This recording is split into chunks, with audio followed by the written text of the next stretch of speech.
Hello and welcome to Into the Shadows.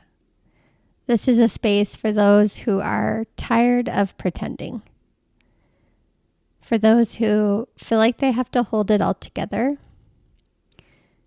and for those who are ready to meet what's real beneath the surface.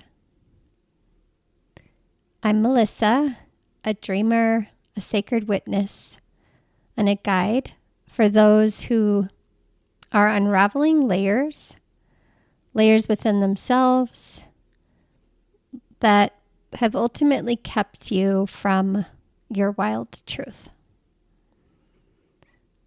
In this podcast, we dive into the shadows to reclaim the lost parts of ourselves. The places that we had to abandon just so we could belong. We're going to walk into the dark together so that we can retrieve our personal power. Here, I weave together shadow work, dream work, ancestral healing, trauma information, and a deep feminine remembering. We will explore different thresholds, whether those are personal, collective, or spiritual.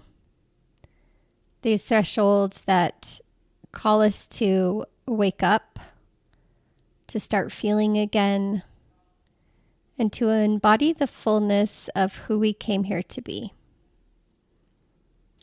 This work is rooted in the body, but it also reaches far into the earth, into healing and energetic restoration, and a remembrance that we are not separate from the planet or separate from the waters or each other. So whether you're walking through heartbreak or you're untangling generational pain, or if you're standing at the edge of your new self, this is a space where you can be witnessed, where you can be held, and where you'll be invited into your deeper truth, whatever that is for you.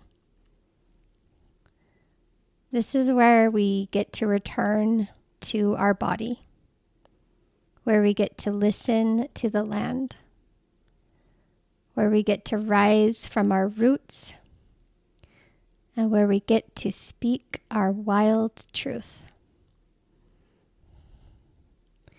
Today's episode, we're talking about numbness, pain, and taking the first step in. So what I'd like to do is talk about what is the shadow. And I can't bring that up unless I talk about the man who coined that term, which is Carl Jung. And the way he described the shadow was all the different parts of ourselves that we've pushed away, the unprocessed, unacceptable, or denied aspects within ourselves. He wrote, quote, "The shadow is the thing a person has no wish to be," end quote. And he reminded us, quote, "Until you make the unconscious conscious, it will direct your life and you will call it fate," end quote. That one's my personal favorite. To me, shadow work is about building a relationship with the parts of ourselves that we were taught to disconnect from. The ones that we buried because we felt like it was too messy, too emotional, or too much. And it's not just about I'm putting this in quotations, fixing ourselves all the time. Rather, it's about meeting those parts of ourselves with deep compassion and with truth. When I first began my shadow work journey, I was extremely numb. And beneath the numbness, I always had this constant sense of shame in myself. I felt broken, especially around my sexuality. It felt like a disconnect, like I was living two separate lives. And it didn't start with like a big awakening. It started more with a decision.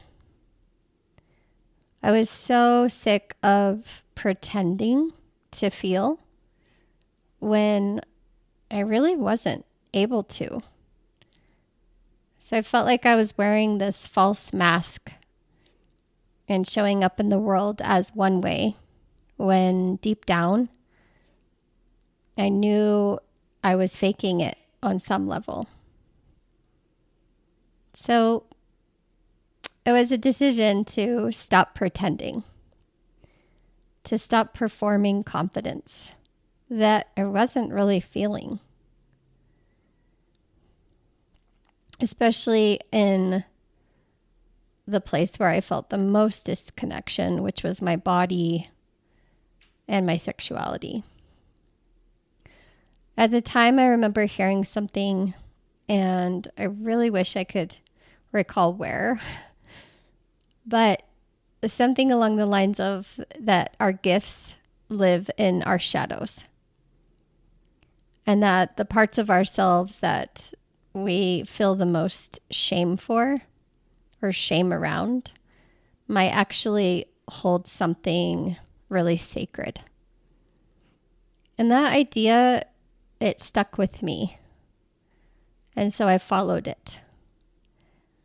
And I wasn't sure where it would lead, but thank God for the internet.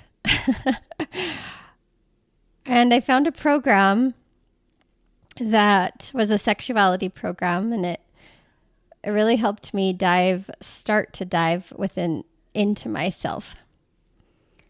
And, one thing led to another, and it was like, do you want to get certified in this program?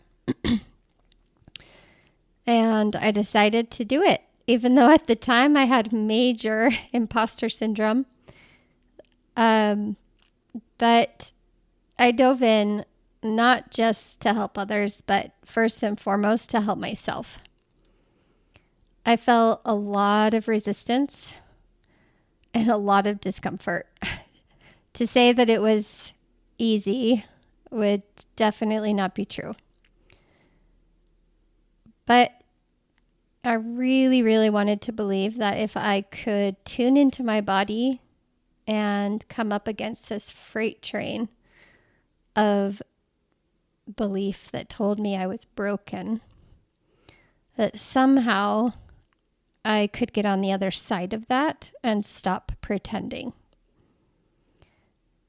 So, it took time, and it took a lot of patience, and it took a lot of belief that there was something on the other side of that numbness. And gradually, things started to shift. That voice that told me, you're broken, it eventually got a little quieter and a little quieter. And I started to feel something. And it was a softening, an opening. It took a lot of courage to face that numbness and shame. And when you don't see results for months, even years, it really makes you wonder if you ever will.